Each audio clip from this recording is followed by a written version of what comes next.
अल्हम्दुलिल्लाहि रब्बिल आलमीन वस्सलातु वस्सलामु अला सय्यिदिल मुरसलीन अम्मा बाद फ़अऊज़ु बिल्लाहि मिनश शैतानिर रजीम बिस्मिल्लाहिर रहमानिर रहीम लक़द क़ाल अल्लाहु तबारक व तआला फ़िल क़ुरानिल मजीद वल फ़ुरक़ानिल हमीद इन्नश शैतान लकुम अदुव्वुन फ़त्तख़िज़ूहु अदुव्वा वक़ाल तआला फ़ी मक़ामिल आख़र फ़ी शान हबीबिही व महबूबिही मुख़बिरन व आमिरा इन्नल्लाहा व मलाइकतहु युसल्लूना अलन नबी या अय्युहल्लज़ीना आमनू सल्लु अलैहि व सल्लिमू तस्लीमा। दुरूद शरीफ जुमे मुबारक और रज़ा अल्लाहुम्मा सल्लि अला सय्यिदिना व मौलाना मुहम्मदिन बारिक व सल्लिम व सल्लि अलैहि सलातन व सलामन अलैका या रसूल अल्लाह व अला आलिका व अस्हाबिका या हबीब अल्लाह। गिरामी कदर ज़मा इज़्ज़तमंदो मुसलमानान रुणो लरी निज़दे रातलुनको मशरानो कशरानो नौजवानानो तासु टोल तज़ खुश आमदीद और जुम्मतुल विदा तारा तक पो खुशाले के हर कले वैम। अस्सलामु अलैकुम व रहमतुल्लाहि व बरकातुहु। मा इज़्ज़तमंदो रमज़ान दा मुबारक म्याश्त खपल रहमतुना और बरकतुना प उम्मत बांदे ख़ोरवी बख्तौर खल्को प दे म्याश्त के फ़ायदे वाखिस्ते और नापोह खल्को दे दुनिया प दे वक्त के ज़ान लदा आखिरत से फ़ायदे हासिल नकड़े। बहरहाल ओस हम कसोक पदे म्याश्त के तो बताइब शी और खपल तवज्जो इबादत तवर की दरब राज़ी कवलो तवर की न उम्मीद दे चरब्बा राज़ी गर्जेगी। नबी पाक सल्लल्लाहु अलैहि वाली वसल्लम फरमाई नुकसान के प्रेवतलो खाइब और खासिर शो आगा सड़े चा ख्वात चदा म्याश तरागा और खपल ज़ान पके उन बखलो। यानी दादा से म्याश ते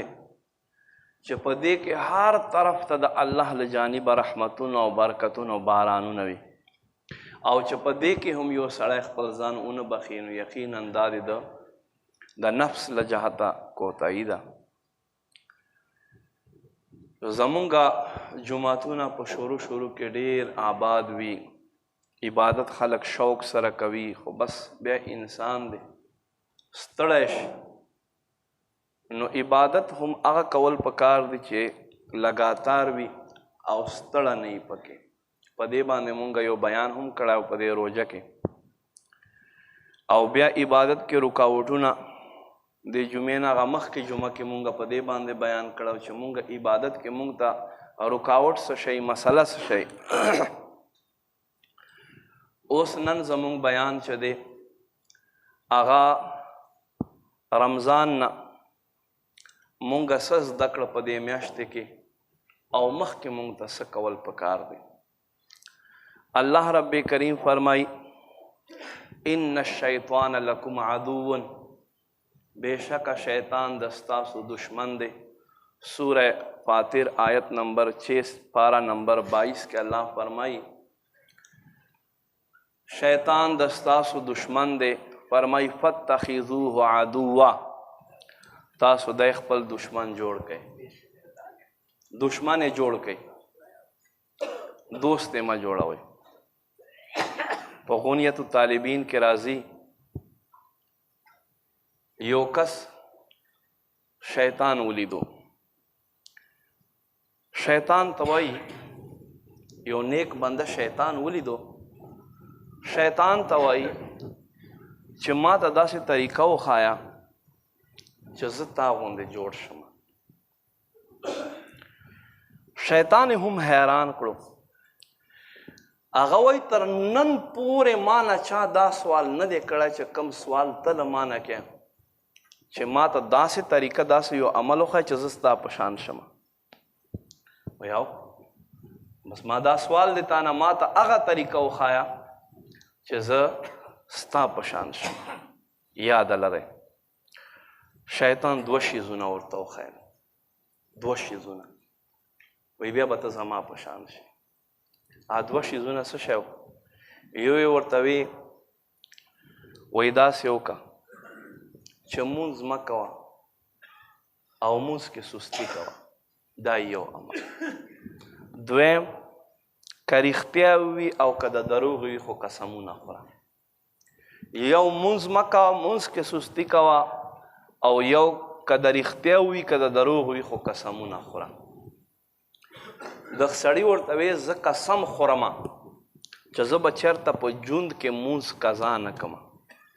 او زه قسم خورم تا تر مخه چې دا مې اولنی اخیرنی قسم دی چې زه به بیا نه د رښتیاو قسم وخورم او نه به د دروغو قسم وخورم شیطان وی زه هم قسم خورم چې زه به بیا چاته نصیحت ونه کوم دا خو تا له مانه حاصل کړه څه دا خو به طور نصیحت شو تا ته زما زه به چېرته بني آدم ته نصیحت ونه کما داسې یو شیز به ورته ونه ښیم چې دی مانه ځان پې بچ کړي نو ما عزتمندو زمونږ جوماتونه ورځ په ورځ کمۍ طرف ته روان دي خلک ستړي شو عبادت نه بیا به دا ته ګورې چې کله اختر ورځ شي اختر ورځ بیا به د ماسپښین او مازدیګر مونځ کې هم څوک نه ښکاري څوک چېرته او څوک چېرته حالانکه دا خو د انعام ورځ وي دا شپه هم د انعام وي مونږ ته پکار دی چې د اختر شپه د الله په کور کې تېره کړو چې شیطان آزاد شو داسې نه چې ما په غلطو کې اخته چې زه خپل رب عبادت وکړم په دې شپه باندې هم ځکه چې دا لیلة الجائزه د کل میاشتې مزدوري شپه د تا ته په دې شپه میلاویږي او هغه هم ته بازار نظر باندې کې چېرته یو ځای چېرته بل ځای ناست نو یو زمونږ منځونه به کم شي الله فرمای ان شیطان لکم عدو شیطان د تاسو دشمن دی فاتخذوه عدوا دی تاسو خپل دشمن وګرځوئ نو موږ مسلمان په معمولی خبرو باندې مونځ قضا کوو دویم موږ مسلمان څه کوو یاره که چا موږ نه تپوس هم نه وي کړی موږ قسم ورته وخورو قسم ورته وخورو چا اسې هم مقصد دا ده چې خبره بس مونږ قسم وخورو نو یاد ساتئ دا هم د انسان د وبال ذریعه دی کوشش کوئ له قسمونو نه ویسې داسې قسم نه هم ځان ساتئ چې وس کار کوشش کوئ نو بیا عام قسمونه خو ډېر هغه خبره ده او مونځ قضا کول امام اهل سنت فرمایي که یو سړی یو مونځ قضا کي یو مونځ او زر کاله د هغه مونځ قضایي کوي بیا به دته هغه ثواب نشي میلاو کم ثواب چې دته په خپل وخت کې د مونځ میلاو کېدو او زمونږ مسلمان داسې مسلمان هم شته روژې وي او فرض مونځ نه کوي روژې وي او فرض دې خلکو مثال څه دی چې نیم قرآن منم او نیم قرآن نه منم اورې نیم قرآن منم او نیم قرآن نه منم روژه نیسمه خو مونځ نه کوم حالانکه روژې بیان خو په قرآن کې 2 ځای راغلی دی او د مونځ بیان چې دی اشارتن کنایتن 1500 ځله راغلی دی او صراحتن 27 ځله راغلی دی خو مونږ مسلمان الله اکبر حضرت ابو درداء رضی الله تعالی عنہ فرمای ما یوه شپه شیطان سره ملاقات وشو نو ما چوڑکی راوباسله ما وی زه دی پې باندې وامه صحابي رسول حضرت ابو درداء رضی الله تعالی فرمای وی شیطان ما ته وی چې د دنیا چې څومره اوزار دي دا په ما باندې اثر نه کوي دا ما نشي کمزوری کولی نو ما وی چې په کوم شي باندې بیا ته کمزوری کېږي واوره یو بهترینه د شیطان کمزوري کولو او شیطان له ځان نه شړلو لرې کولو بهترینه وظیفه صحابي رسول نه ووت نو حضرت ابو درداء رضی الله تعالی فرمایي وی شیطان راته ووی چې کم سړی ما نه پناه غواړي اعوذ بالله من الشیطان الرجیم وایي په دې سره زه سوځم له ده نه لرې کېږم او یو لا حول ولا قوة الا بالله العلی العظیم چې کم سړی وایي زه سړي ته نږدې نه ورځم نو دا دواړه داسې عملونه دي چې دې دواړو عملونو په صدقې باندې به انشاءالله تا د شیطان نه پناه وي. نو کوشش کوئ اعوذ بالله هم ډېر وایي او دکه شانتې لا حول ولا قوة الا بالله العلی العظیم هم زیات وایي. حضرت موسیٰ علیہ السلام یوه ورځ شیطان ولیدو. شیطان رنګارنګ ټوپۍ په سر ده. حضرت موسیٰ علیہ السلام ورته فرمایي اے شیطان دا رنګارنګ ټوپۍ دې ولې په سر ده؟ نو دی ورته وایي ای د الله نبی موسیٰ علیہ السلام دا رنګارنګ ټوپۍ ښکاري خدا په حقیقت کې ټوپۍ نه ده، دا زما مختلف جالونه دي. جالونه چې دې په ذریعې سره زه انسان ګیروم د خواهشاتو، د امیدونو، د دنیا مال جمع کولو، الله په عباداتو کې سستی کولو، الله رضا کارونو کې سستی کولو، دا مختلف جالونه دي او دې په ذریعې سره زه خلک ګیروم. لکه څنګه نبی پاک صلی الله علیه و آله وسلم فرمایي چې بنی اسرائیلو کې یو سړی و دومره مقام مرتبې ته رسېدلی و. یوه ورځ شیطان ولیدو. شیطان ته وایي ای شیطان څه کوې؟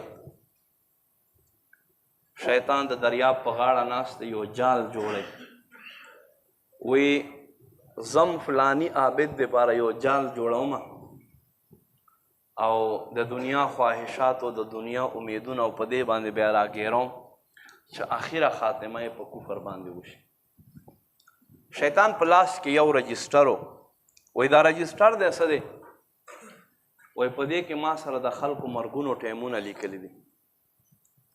دا سړي هم یو ځل مخ وګرځولو بیا واپس شو. ورته وایي ته دا ووایه ما وګوره ما ته څومره وخت پاته ده زه به کله مرم. شیطان رجسټر کولاو کړو، پاڼې اړولې. وایي صاحب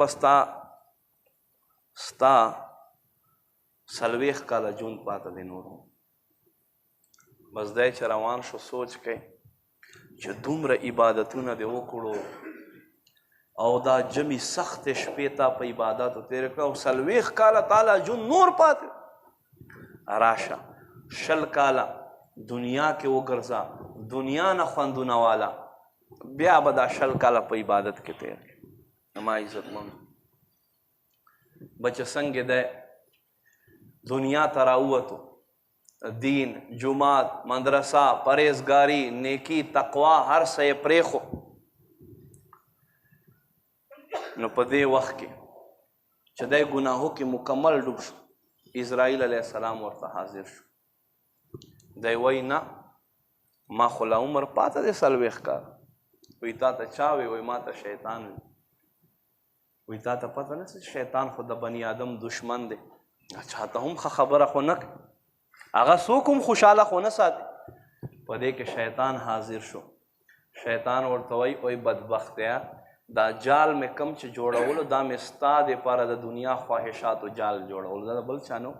مې چې په دې سره بیا زه ګیرومه، دا جال له بل چا نه و ستا و.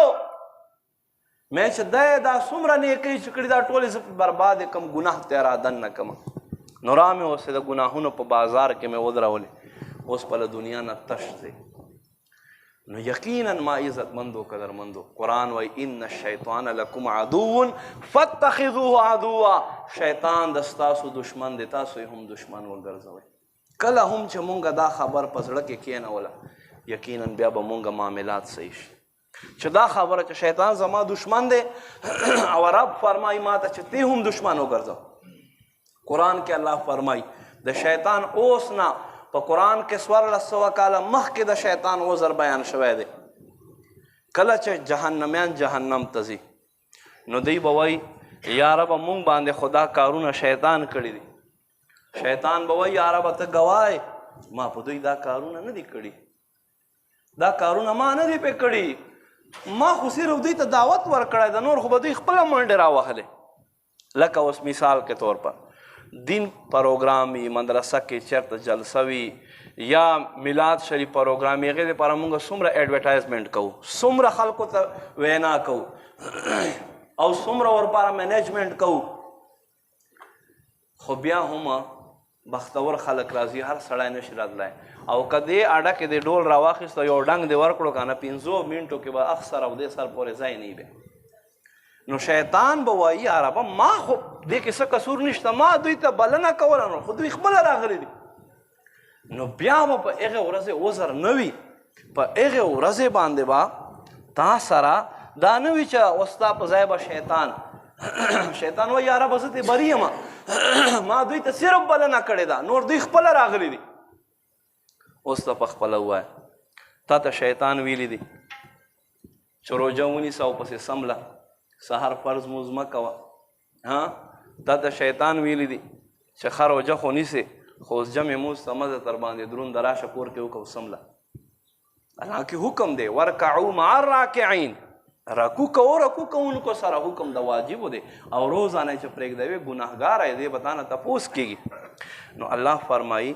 ان الشیطان لکم عدو شیطان د ستاسو دشمن دی فاتخذوه عدوا تاسو یې دشمن ونیسئ یو ځل بني اسرائیلو کې یو نیک سړی روان دی په شیطان نظر پرېوتلو چې نظر یې پرېوتو شیطان ته وایي ای شیطانه ته څومره طاقت لرې وایي ته زما طاقت اندازه نشي کولی ما ته دومره طاقت الله راکړی چې ته اړو اندازه هم نشي کولی وایي بیا هم وایي راشه زه به د خپلې کچې ګوتې سر صرف جلک او طاقت درته وښیم چې زه څه کولی شم یو سړی دی سهار وخت دی پی او ځلوبۍ خرڅوي هغه ځلوبۍ مخې ته شیره جوړه کړې ده چینی نه یا ګوړې نه چې کوم خواږه جوړوي شیطان هغه کې خپله ګوته ښکته کړه او دیوار ته ور وشیندل هغه چې دیوار باندې شیره ولګېده نو دې خوا نه کرباړی څوک ورته وایي چپکلي اردو کې ورته وایي هغه پسې راووتلو چې هغه راووتلو د دوکان وا سره پیشو وه پیشو په دې کرباړي باندې نظر پرېوتو چې پرېوتو په دې کې یو سړی حاضر شو یو ګاک دی او هغه سره سپی دی سپي په پیشو باندې نظر پرېوتو نو بس دا یو تر بله سره فټ شول برابر شول نو چې پیشو څنګه د کرباړي ته ټوپ ور وهلو دې خوا نه سپي ور ټوپ کړو نو پیشو او سپی دواړه د ده په دې لوښي کې پرېوتو چې په لوښي کې پرېوتو لانجه شوه یو وایي ماله به تاوان راکړې بل وایي تاوان به ولې درکړم ستا خپله پیشو وه به هر حال خبر دې ته راورسېده چې دغ ګاک دا سودا کوونکي دا دوکاندار په چړو باندې په خېټه کې ولو مړې کړو چې مړې کړو دی روانېدو نو ده پسې له کور نه نور کسان راوتو دی هم مړ کړو نو شیطان د الله دغ دوست ته مخ راوغورځولو وی زما صرف د کچې ګوتې سر طاقت ته وکتو چې په 5 منټو کې دننه مې 2 قتلونه وکړل نو الله فرمای ان الشیطان لکم عدو فاتخذوه عدوا شیطان د ستاسو دشمن دی تاسو هم دشمن وګرځوئ تاسو هم د سره بغض وساتئ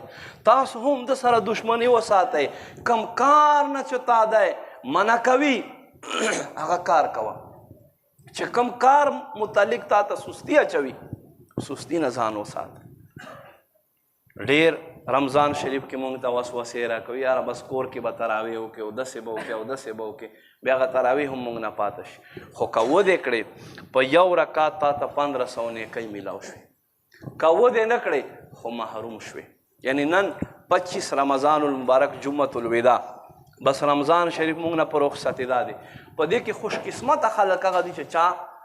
عبادت وکړو د کمال عبادت یې وکړلو او افسوس دی په هغو خلکو باندې چې کومو خلکو په دې میاشته کې سستی ښکاره کړه غفلت یې وکړلو نو ما عزتمندو اوس هم ټیم دی لکه کتابونو کې راځي 27 تا 29 تا شب لیلة القدر وي نو تاسو په دې شپه باندې عبادت کوئ دا حدیث ما مخکې هم بیان کړی نبی پاک صلی الله علیه و وسلم فرمای چې الله کله جنت جوړ کړو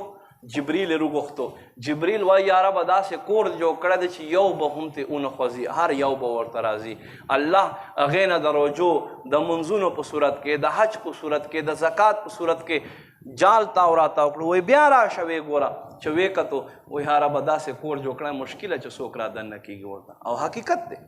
حقیقت دی زموږ جوماتونو حال او ستاسو وګورئ صرف جمعه خان او اختر خان د مونږ ته راپاتې دي نور خو ماشاءالله ټول مقصد دا ده ماښام کې دلته پته نه چې دا خلک په کومو غارونو باندې دننه شي دلته مونږ یا 3 کسان یا 15 کسان دا خلک خو دلته هم وي که نه خو هم آسمان ته خیږي او نه خو هم ځمکې ته کوزېږي نو بهرحال ما عزتمندو سستی عبادت کې نه دی کول پکار کانټینیو عبادت کول پکار دی نو بیا الله رب کریم جهنم جوړ کړو جبریل ته وایي اے جبریل راشه او زما د قهر د غضب ځای وګوره جبریل راغی جهنم طبقات یې وکتل و یا رب داسې سخت کور جوړ کړی دی چې څوک به هم را نشي الله ورته فرمایي ښه وی بیا راشه الله رب کریم له هغه نه د دنیا خوندونو جالونه تاو کړو د دنیا محبتونو جالونه یې تاو کړل د دنیا هغه لذتونه چې مونږ پې باندې نازیږو مونږ فخر پې باندې کو دا ټول جالونه جهنم نه تاو کړو وایي اوس یې وګوره چې ویې کتلو وایي یا ربه مشکله دی چې یو بنده دی هم له دې نه سیټ ته چې ټول به دلته راغورځېږي او حقیقت دا دی مونږ د په خپل ځان باندې سوچ وکړو